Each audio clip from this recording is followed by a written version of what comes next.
Queridos irmãos, muito boa noite. Mais uma vez aqui estamos para o nosso culto, para mais um encontro de muita alegria, de edificação, de crescimento espiritual. O nosso culto de quarta-feira, em que a gente mais uma vez tem uma oportunidade, primeiro de se encontrar virtualmente, de se sentir mais próximos, mas também uma oportunidade a mais de meditar na palavra de Deus, de cantar hinos de louvor ao nosso Deus e também oportunidade de orar, de interceder uns pelos outros. Então, nesse momento, queremos dar o nosso muito bem-vindo, desejando que Deus abençoe a nossa vida, abençoe o nosso coração, abençoe a nossa mente, para que essa seja uma noite em que os recursos espirituais, informações bíblicas, mensagem da palavra de Deus tenham um lugar especial no nosso coração e tudo isso nos traga a edificação e a oportunidade real de mais uma etapa do nosso crescimento em Cristo Jesus. Assim nós vamos cantar, adorar ao nosso Deus, erguer as nossas vozes juntos, em adoração, cantando um dos nossos hinos do cantor cristão.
E no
Que bom podermos louvar ao nosso Deus, né? Tendo cantado, agora quero convidá-los a um momento de oração, e esse é o momento em que a gente pensa mais efetivamente nos nossos irmãos, nos nossos anciãos, e também nos nossos irmãos que lutam contra a enfermidade, os irmãos que estão se recuperando de cirurgias e alguns que estão em tratamento de algumas enfermidades mais agressivas.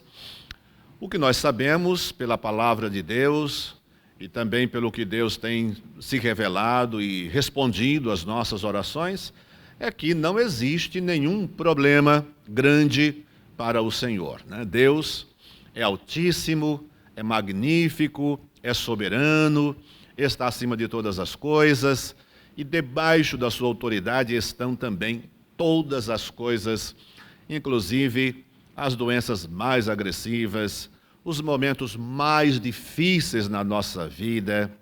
Não há nenhuma situação que seja absolutamente incômoda ao nosso Deus. Não há.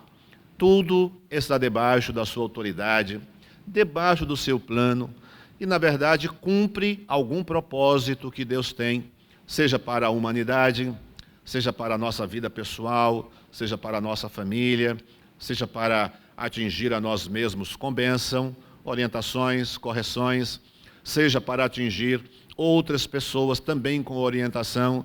Deus tem os seus planos, Ele é soberano, sábio, perfeito, portanto, as suas ações, os seus planos, o seu projeto não está sujeito a questionamentos humanos. Nós não questionamos, simplesmente e humildemente nos submetemos à sua vontade e à sua direção. Então, meus irmãos, vamos lembrar dos nossos irmãos, vamos interceder. Pense agora e lembre-se daqueles que estão em tratamento médico, aqueles que estão em casa, algumas pessoas também que não estão doentes, mas estão em casa em função deste isolamento social que todos nós estamos envolvidos, e algumas pessoas sofrem bastante com isso. Então, quero colocar isso também em oração.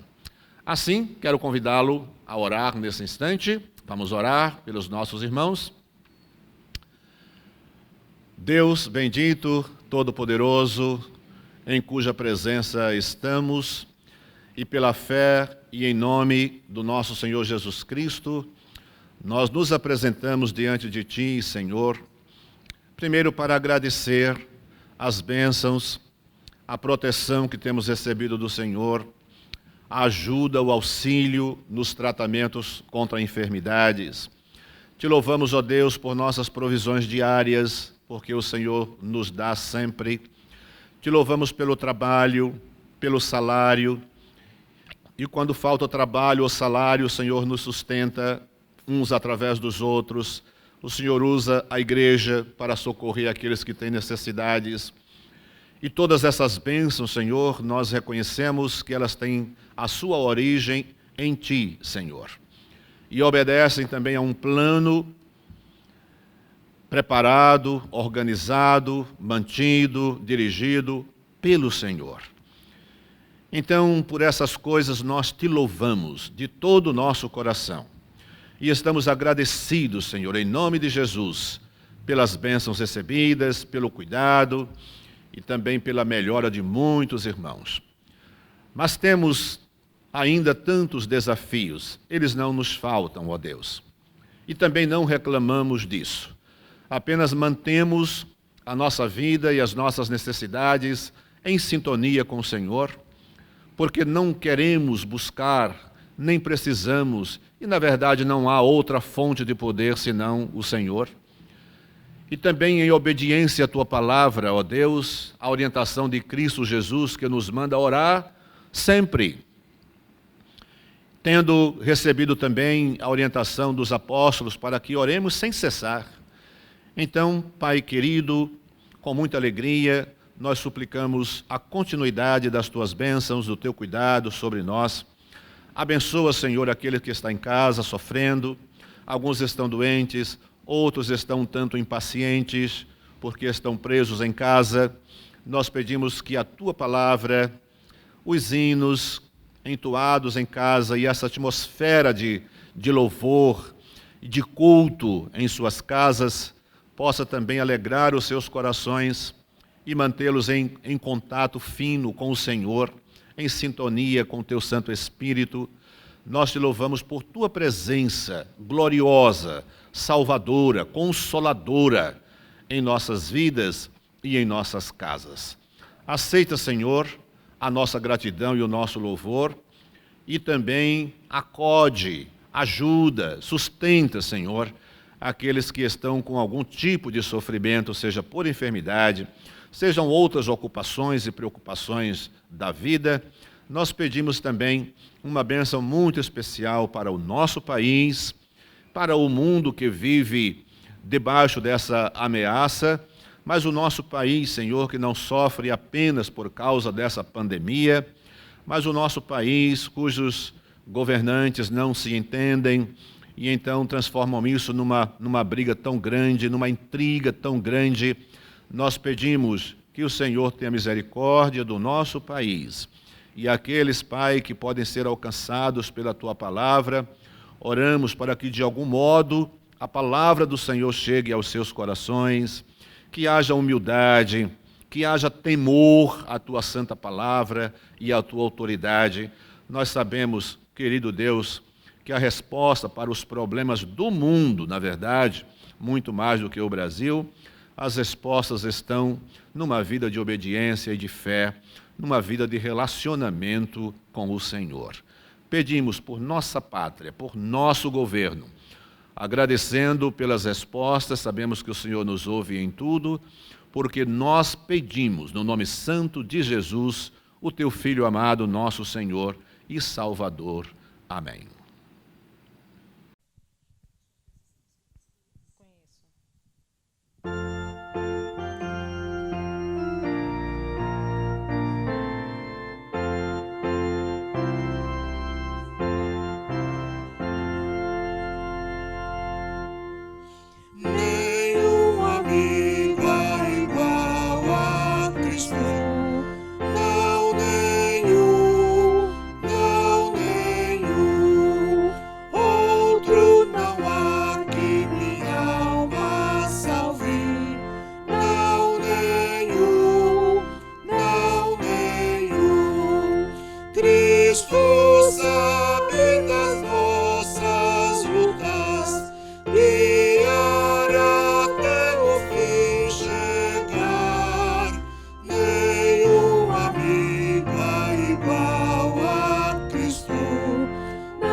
Queridos irmãos, depois de termos cantado mais um hino, então nós vamos agora meditar na palavra do Senhor e eu quero convidá-los para abrir as suas Bíblias e acompanhar não só a leitura, mas durante todo o tempo da nossa reflexão, Mateus capítulo 11, os versos 28 e 29. Um texto conhecidíssimo também, mas bastante oportuno e atual, desafiador para os nossos dias.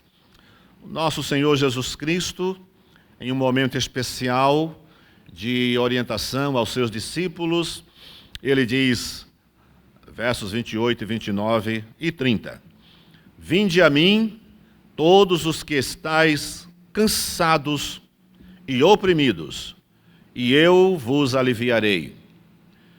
Tomai sobre vós o meu jugo e aprendei de mim, que sou manso e humilde de coração, e encontrareis descanso para a vossa alma. Porque o meu jugo é suave e o meu fardo é leve. Mesmo sendo um texto bastante conhecido, eu sei que a maioria dos nossos irmãos em Cristo conhece essa passagem, talvez nem precise abrir a Bíblia para ler especialmente os versos 28 e 29, nem precisam, mas isto é um motivo a mais para que os nossos olhos, para que a nossa mente e para que o nosso coração aumente, dobre, multiplique a atenção dada ao texto. Às vezes, justamente por causa do costume e de que essa passagem já está aí guardada no nosso coração e na nossa mente, justamente por isso a gente não dá tanta atenção e a gente perde alguns aspectos muito interessantes. Então vejam, meus queridos irmãos, temos aqui a pessoa de Cristo Jesus, desenvolvendo o seu ministério, e nesse período, Israel, os judeus, estão aí vivendo um momento de turbulência. Claro, são um povo que está debaixo do jugo, uma espécie de cativeiro, domínio, romano, e ao mesmo tempo lida com tantas questões espirituais dentro do seu próprio povo. Por um lado, os mestres rabinos ensinando, tendo as suas escolas e a sua forma de interpretar a Bíblia, especialmente o Antigo Testamento, a lei, a Torá, o Pentateuco e etc., e colocando um jugo, quer dizer, a sua interpretação para esse povo, trazendo dificuldades para muitos, impossibilidades para outros. Mesmo entre os próprios rabinos há diferenças de interpretação muito grande. Eles também não se entendiam muito bem. Nessa época de Cristo, por exemplo, dois grandes rabinos que acabaram dando os seus próprios nomes a duas escolas. Era o Hilel e o Shammai, então havia a escola de Hilel e a escola de Shammai, dois grandes rabinos que se notabilizavam pela sua capacidade de liderança, de ensino. Então, eram os grandes nomes daquele momento. Jesus chega para iniciar e implantar o reino dele aqui na terra e também trazer a revelação do Evangelho de Jesus Cristo. Esse Evangelho, embora muitas profecias apontassem para ele, era totalmente desconhecido ainda. Jesus está iniciando, mas naquele momento as pessoas nem sabem o que está acontecendo. Sabem apenas que existe um grande pregador popular, que é Jesus Cristo. Então vejam, de um lado, a escola de Shammai, de outro lado, a escola de Hilel, Então, elas com interpretações diferentes, muitas coisas em comum, mas em alguns aspectos elas se distanciavam. Então, como é que dois mestres vão conduzir o povo a uma unidade espiritual se elas também estão tão diferentes? E Jesus observa não apenas isto, mas ele observa como a interpretação ou julgo de cada rabino na época, como trazia certas imposições e certas exigências para as quais o povo não tinha a menor capacidade de atender, devido à própria natureza pecaminosa do povo e ao estado de maldição espiritual em que o povo se encontrava, porque não havia ainda a revelação do pecado, do perdão do pecado definitivo, que só chegaria em Cristo Jesus, quando ele seria oferecido, ou ele mesmo se ofereceria como holocausto, com sacrifício capaz de perdoar plena e definitivamente o pecado da humanidade, claro, aquele que cresce nele. Então, é nesse momento, é nesse contexto de vida política e de vida religiosa que Jesus Cristo chega. E o que é que ele observa? Ele observa que o povo, embora religioso e recebendo orientação religiosa, o povo vive oprimido. O próprio ensinamento religioso trazia uma opressão insuportável a Cristo Jesus. A sua proposta, o seu evangelho, a sua mensagem, era uma mensagem que se distanciava da mensagem trazida naquela época pelos rabinos judeus. Então, é isso que acontece. Vejam só o cenário em que essa declaração, ou esse convite maravilhoso de Jesus se apresenta. A gente, para entender uma passagem, é bom a gente saber alguns acontecimentos imediatamente anteriores a essa declaração de Jesus e ao que acontece depois. Vejam como as pessoas tinham dúvidas em relação a Jesus Cristo com aquela mensagem nova. Todos nós sabemos de João Batista, que começou o seu ministério antes, por ser o precursor de Jesus Cristo. Mas vejam, quando Jesus começou a pregar, João Batista, e isso está no início desse capítulo, João Batista manda 2 dos seus discípulos, porque João Batista tem dúvida também. Vejam a diferença entre o ministério de João Batista, que é o último profeta do Antigo Testamento, e Jesus Cristo. Embora se harmonize, porque João Batista preparava o povo para receber Jesus Cristo, então, mas o próprio João Batista tem algumas dúvidas, não está absolutamente tranquilo se Jesus é de fato o Messias esperado, e ele manda que 2 discípulos vão perguntar a Jesus. Os discípulos vão, e em nome de João Batista, os discípulos de João perguntam a Jesus: olha, João Batista manda perguntar se és tu mesmo aquele a quem nós esperamos ou não. E como João Batista era um homem preparado para identificar a pessoa de Cristo, a resposta de Cristo é extraordinária. Ele não diz eu sou, não sou, diz assim: olhe, diga a João Batista o que está acontecendo, o que vocês estão vendo aqui.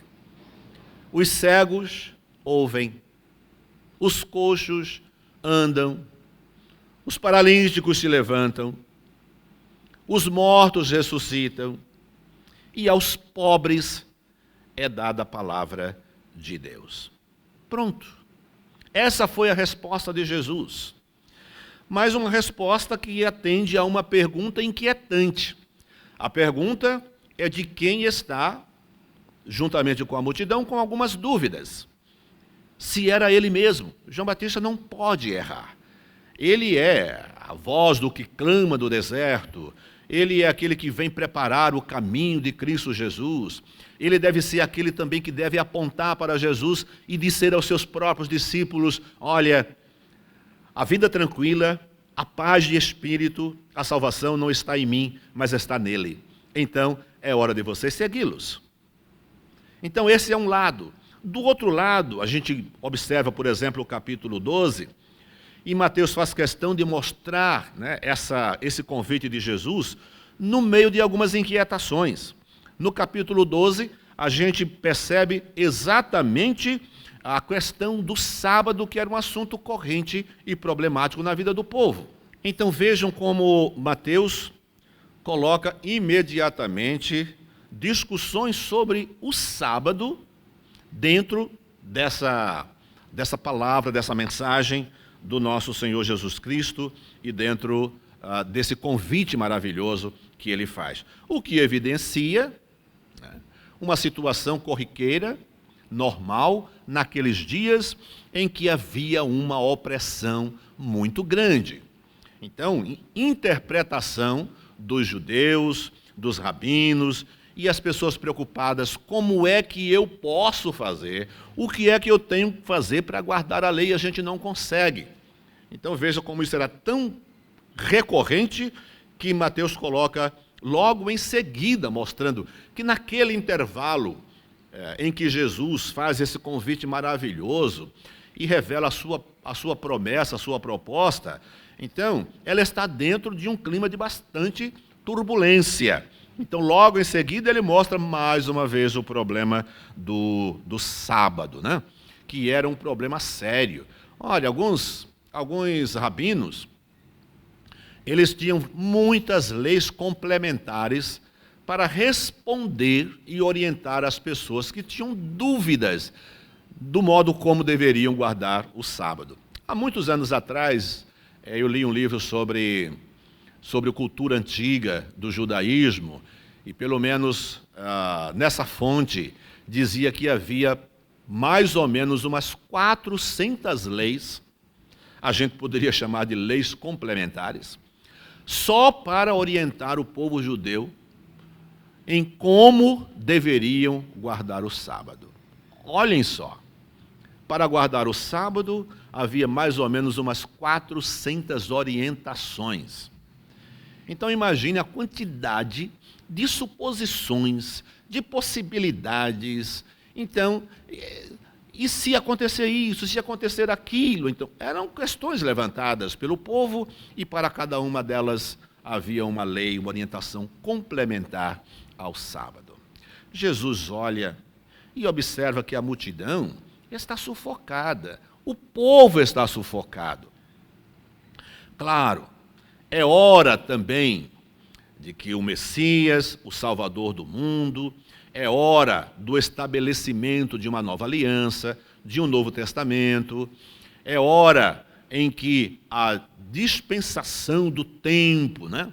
Aquele tempo no calendário de Deus, em que o Antigo Testamento vai finalmente cumprindo a sua parte, o seu programa terminando, e entra um novo momento, uma nova era na vida religiosa do povo do judeu e da revelação de Deus ao mundo. Então, é nesse contexto que entra esse convite maravilhoso. Então, nessas pressões que o povo está vivendo, Jesus, que é o Filho de Deus e o Messias, o que ele está dizendo, na verdade, é: olha, vocês estão cansados, vocês correm para um lado e para outro, vocês buscam respostas para os problemas de vocês, e as respostas trazem mais pressão e opressão e carga e peso do que alívio. O que Jesus está dizendo é assim: eu também tenho um jugo. Por quê? A interpretação dos rabinos eram muitas vezes chamadas de jugo também. Então, Hilel tinha o seu jugo, quer dizer, a sua forma de interpretar. Shammai tinha o seu jugo, a sua forma de interpretar. E o que Jesus está dizendo? Nenhuma delas atende à expectativa divina, nenhuma delas atende às exigências da sua lei, nenhuma delas trazem o alívio definitivo, que é o perdão dos pecados. Então ele se dirige à multidão e diz: vinde a mim, todos os que estáis cansados e oprimidos, e eu vos aliviarei.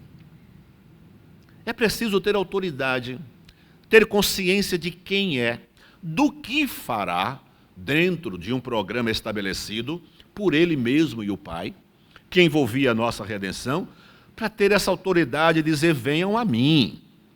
Quer encontrar o verdadeiro alívio? O verdadeiro alívio não está na capacidade de cumprir o mandamento sobre o sábado e as leis complementares. Nada disso. O verdadeiro alívio é você vir a mim e descobrir que eu cumpri essas coisas em seu lugar. Esse jugo é pesado, esse jugo é pesadíssimo. O meu jugo é leve.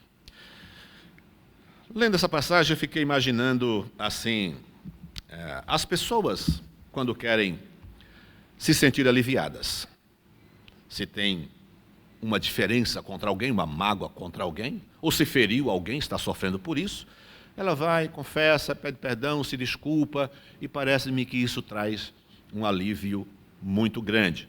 E é verdade, porque criou-se uma situação de confissão e de perdão. Mas observem uma pessoa que quer encontrar alívio por causa dos seus pecados, e ele chega a um rabino, e o rabino coloca uma lista de tarefas que ele tem que fazer. E essa lista é uma coisa totalmente absurda, considerando a capacidade do pecador. Então, em lugar de encontrar alívio nas respostas dos rabinos, as pessoas encontravam um cargo ainda um peso ainda maior. Por isso, nós nos lembramos, por exemplo, de que muitas vezes Jesus Cristo disse: cuidado com os fariseus, porque eles colocam um jugo pesado sobre vocês, e eles não estão dispostos a colocar nem um dedinho deles. Então, o jugo que colocam sobre vocês é pesado demais. Eu fico imaginando também, por exemplo, dentro da cultura católico-romana, uma pessoa chega para confessar, chega lá no confessionário e diz: padre, pequei, eu fiz isso, eu matei, eu roubei, eu falei de fulano e tal. Aí o padre diz: olha, faça isso, isso, isso, reze, então faça isso e aquilo. Então sempre exige uma atividade para que a pessoa, com ela, se penitenciar, alguma coisa a fazer. Agora imagine a cena, nós, quando chegamos diante de Jesus Cristo. O pecador ouve a mensagem do Evangelho, a Bíblia Sagrada, e pelo poder dessa palavra, ele é impelido a se aproximar de Jesus confiadamente. Ele diz: Senhor, eu pequei, não há esperança para mim. O meu pecado está além da minha capacidade, da minha força, não há esperança para mim. Jesus Cristo não manda ele fazer nada. Jesus Cristo diz: você matou? Matei. Olha, quando eu morri na cruz, a possibilidade do perdão para você está lá. Você confia em mim? Aliás, usando uma expressão do próprio Jesus, crês tu nisto? É a pergunta que Jesus faz. Senhor, mas eu roubei, eu passei a vida inteira desviando o dinheiro da minha empresa. Eu passei a vida inteira enganando, eu adulterei, eu traí, eu menti, passei a vida inteira nisso. E Jesus diz: você pode ficar limpo com a palavra que eu tenho ensinado. Ele disse aos seus discípulos: vocês já estão limpos pela palavra que eu tenho. O pagamento eu já fiz. O que deveria ser feito para o perdão dos seus pecados, eu fiz na cruz do Calvário. Só uma pessoa assim pode convidar o povo e dizer: o meu jugo é suave.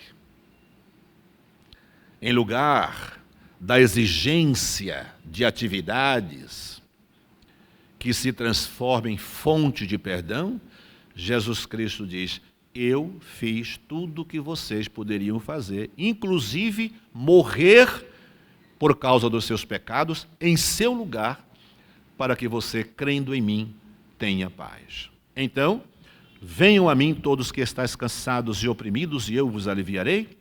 Tomai sobre vós o meu jugo e aprendei de mim, que sou manso e humilde de coração, e encontrareis descanso para a vossa alma. Porque o meu jugo é suave e o meu fardo é leve. Chegar-se a Cristo confiar em Cristo, aceitar a proposta de Cristo, é você se aproximar desse start, desse início de uma nova vida, em que Cristo Jesus e sua palavra no seu coração levará você também a ser humilde, a ser manso. E olha, só o Evangelho pode fazer isso na vida da gente, sem dúvida nenhuma, para que a nossa alma encontre descanso. É por isso que nós descansamos em Cristo Jesus. Nós estamos vivendo, lutando contra problemas, mas nós não estamos desesperados. Estamos tranquilos em Cristo Jesus. Deus abençoe você, Deus dirija a sua vida e abençoe tanto o seu lar quanto o seu coração também. Muito bom ouvir a palavra de Deus, muito bom compreender que em meio a essa turbulência que nos cerca de um lado e de outro, a gente pode ouvir o chamado de Cristo Jesus, identificar a voz dele e saber que nele a nossa alma pode encontrar de fato o descanso. Nós estamos encerrando o nosso culto, vamos orar ao Senhor com gratidão, com alegria e pedir que estas verdades, que a proposta, a mensagem de Cristo Jesus, o doce convite que ele faz e a promessa trazida nesse convite de que o nosso coração estará em paz, porque ele perdoa o nosso pecado. A interpretação dele da palavra de Deus é uma interpretação que aponta para ele mesmo. Então nós precisamos compreender a Bíblia a partir de Cristo Jesus e sabendo que ele é a fonte do nosso conhecimento, é a fonte também do nosso perdão e é a partir dele que a nossa alma entra finalmente no estado de gozo e de tranquilidade. Vamos orar encerrando o nosso culto, despedindo-nos e pedindo que Deus nos dê uma noite muito boa e um bom descanso. Querido Deus, nosso amado Pai, mais uma vez agradecemos pela dádiva que é o Teu Filho Jesus, por esta oferta preciosíssima vinda do céu à terra para alcançar todo o coração humano, abençoando, salvando, trazendo o alívio a todo aquele que crê. Todo aquele que crendo também recebe, reconhece, aceita, se entrega a Cristo Jesus, recebendo-o como Senhor e Salvador da sua vida e apresentando-se como servo, como discípulo, como seguidor dele. Agradecemos-te, ó Deus, porque em meio a tantos problemas e sofrimentos ligados ao sistema de trabalho, à falta de emprego, às condições de saúde, à precariedade, às dificuldades de tratamento e tantas outras interrogações sem respostas que nós vivemos, em meio a tudo isso, o nosso olhar pode se fixar em Cristo Jesus e a nossa esperança se apoiar exclusivamente nele como sendo a resposta e o alívio para as nossas necessidades. Ó Deus, muito obrigado, porque reconhecendo o nosso pecado, as mentiras, os enganos, tanta coisa praticada, ao nos aproximarmos pela fé e humildemente de Cristo Jesus, a nossa alma encontra o verdadeiro descanso, que é a salvação, o perdão do nosso pecado. Graças te damos, ó Deus, e pedimos que o Senhor continue nos abençoando, fazendo com que essa paz se intensifique dentro de nós, que haja tranquilidade independentemente das coisas que acontecem ao nosso redor. Ó Deus, Tu és o nosso Deus, o nosso Pai. Não importa como o mundo está, nós somos Teus filhos e o Senhor é o nosso Pai, pela mediação de Cristo Jesus. Abençoa o Teu povo, concede a todos uma noite de paz, um sono muito tranquilo e que a nossa gloriosa esperança se firme cada dia na pessoa e no sacrifício de Cristo Jesus, o nosso Salvador, em nome de quem nós oramos. Amém. Amém, meus irmãos, Deus abençoe. Um grande abraço a todos. Lembrem-se, todos os dias, às 3 horas da tarde, nós temos o nosso Pão das Três, segunda, terça, quinta, sexta e sábado. E quarta-feira à noite temos o nosso culto, domingo de manhã também e domingo à noite nos canais que vocês já sabem, né? Os cultos no YouTube e o Pão das Três na página da nossa igreja no Facebook. Então a gente se encontra aí diariamente para pensar em Cristo Jesus e em nós mesmos. Um grande abraço a todos.